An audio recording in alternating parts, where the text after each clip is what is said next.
Praise the Lord. Greetings to you all in the matchless and precious name of Jesus Christ. And once again, I welcome you to this audio message. Being the part of the sharing of the Word of God, let us read Book of Exodus, chapter 5, verse 22 and 23.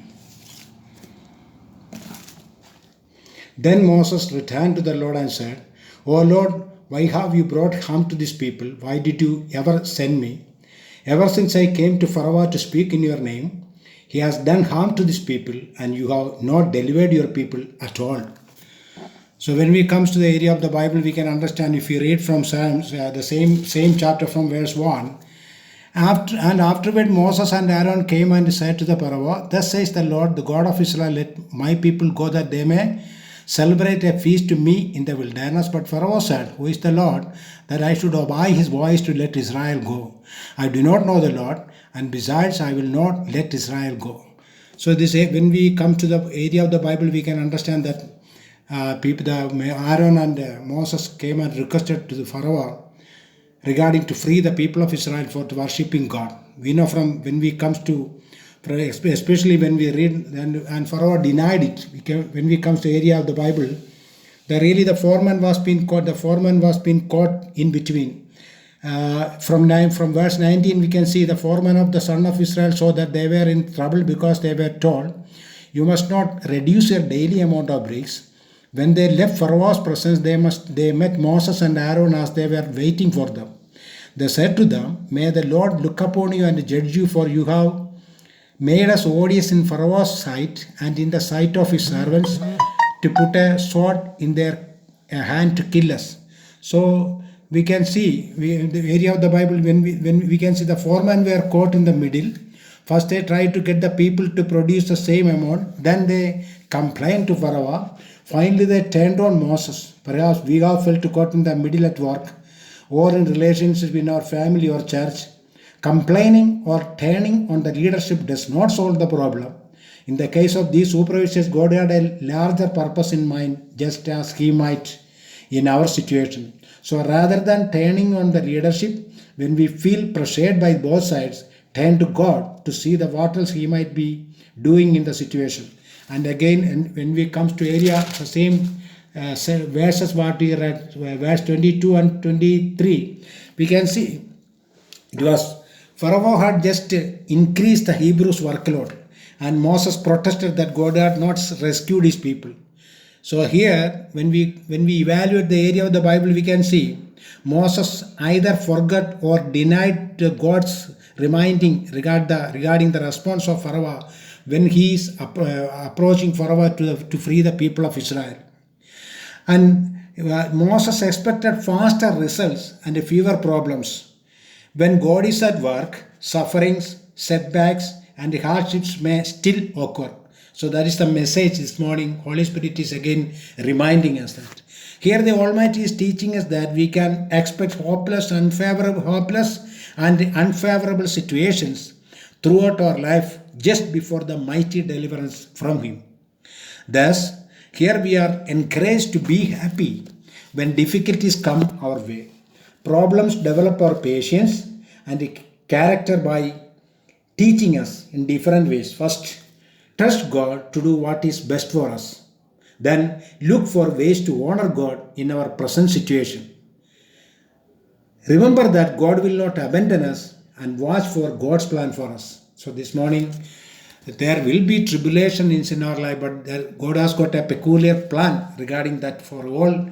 As a child of God, God has got a good, great and good plan. That's why when we comes to letter of Romans chapter 8, we can read letter of Romans chapter 8 verse 28.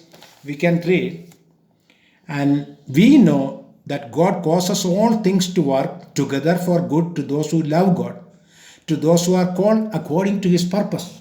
So God works in all things, not just isolated incidents for good. So this does not mean that all that happens to us is good. Evil is prevalent in our fallen world, but God is able to turn every circumstance around for our long-range good. So this morning it is a greatest. We shall rejoice in God that He has got God can turn. He is able to turn every circumstances around us for our long range good. Note that this morning, God is not working to make us happy, but to fulfill His purpose. These promises can be claimed only by those who love God and are called according to His people, His purpose. Those who are called are those who the Holy Spirit convinces and enables to receive Christ. So when we evaluate and when we study such type of people, we can see that people have a new perspective, a new mindset on life. They trust in God and not life's treasures. They look for their security in heaven, not on earth. They learn to accept, not to resent pain and the persecution because God is with them.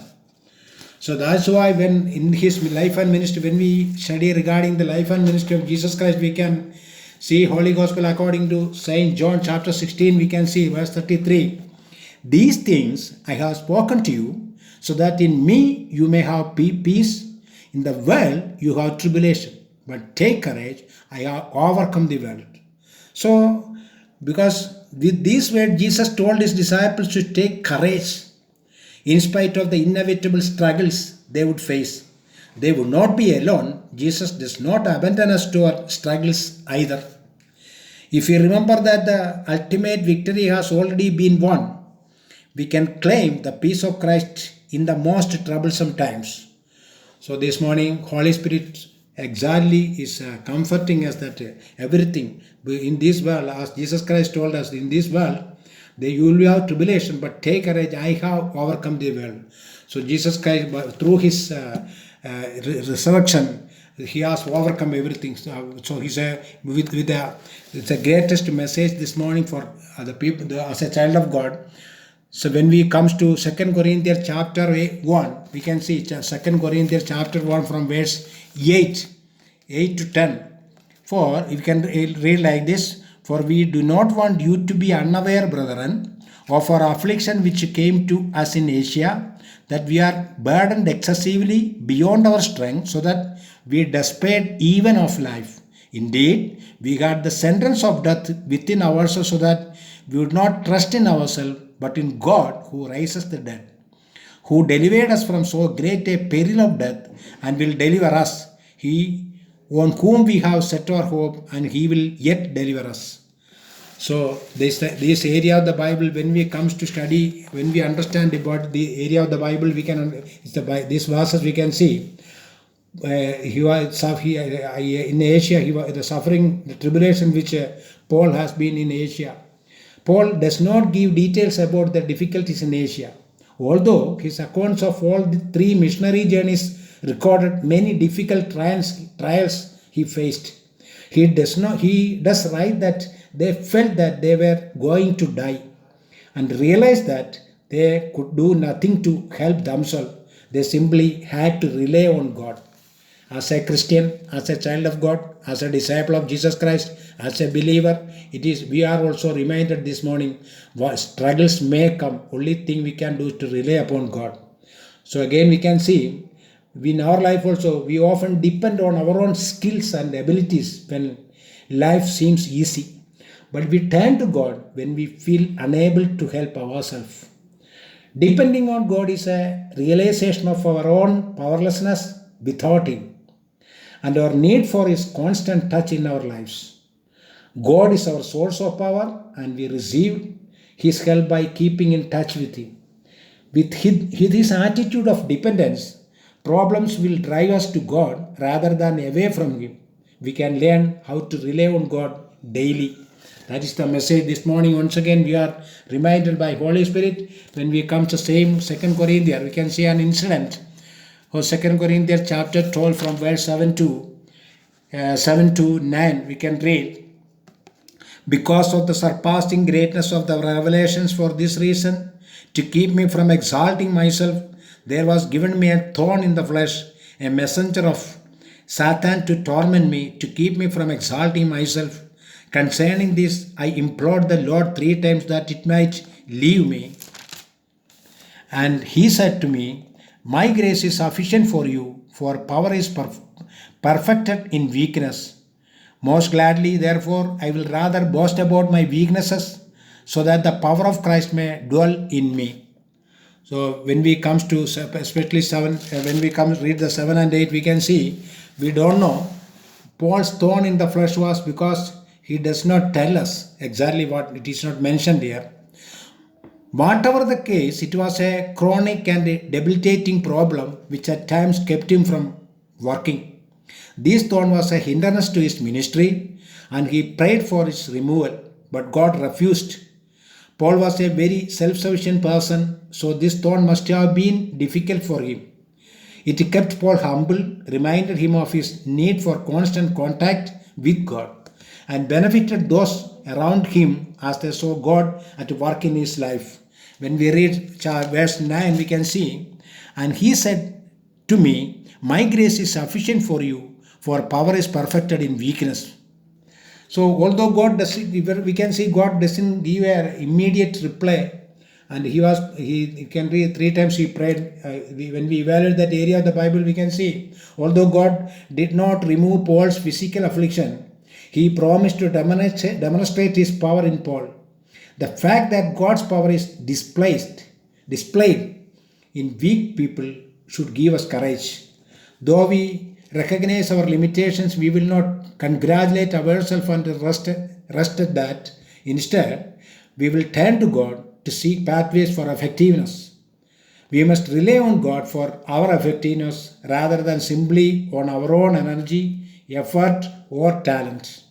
Our weakness not only help develop Christian character, it also deepen our worship, because in admitting our weakness, we affirm God's strength. Let us pray. Heavenly Father, thank you for the words you have spoken through your Holy Spirit regarding the tribulation in our Christian life. Oh God, thank you once again as you reminded us that you cause us all things to work together for good to those who love you.